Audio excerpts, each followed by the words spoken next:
आई नहीं रोने के एगो हम गाड़ी गीत सुनावत तनी भसुर मारो में आइल बारे आ भसुर के गाड़ी हमने सब मिलके देत बानी। पेट तोहार भरल ह कि ना ए भसुर साले, पेट तोहार भरल ह कि ना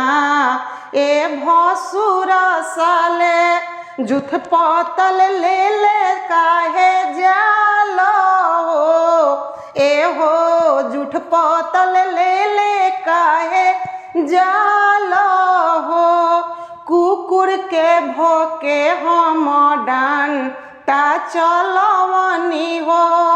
कुकुर के भोके हम डांटा चलवनी हो,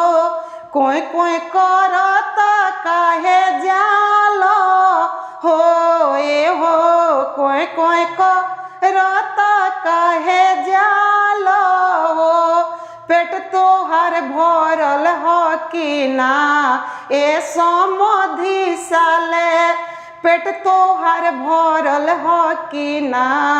ए समधि साले, जुठ पतल ले ले काहे जाल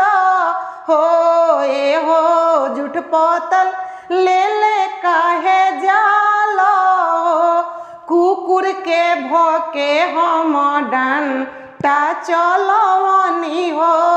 कुकुर के भोके हम डांटा चलवनी हो, कोई कोई करत काहे जाल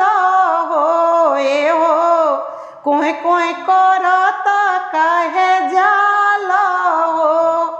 अगर हमार गाड़ी गीत रोने के अच्छा लागल होगा तो लाइक करी, कमेंट करी, शेयर करी, या भर भर के सब्सक्राइब करी, अपन प्यार दुलार दिखाई लोगी, आगे बढ़ाने की कोशिश करी लोगी।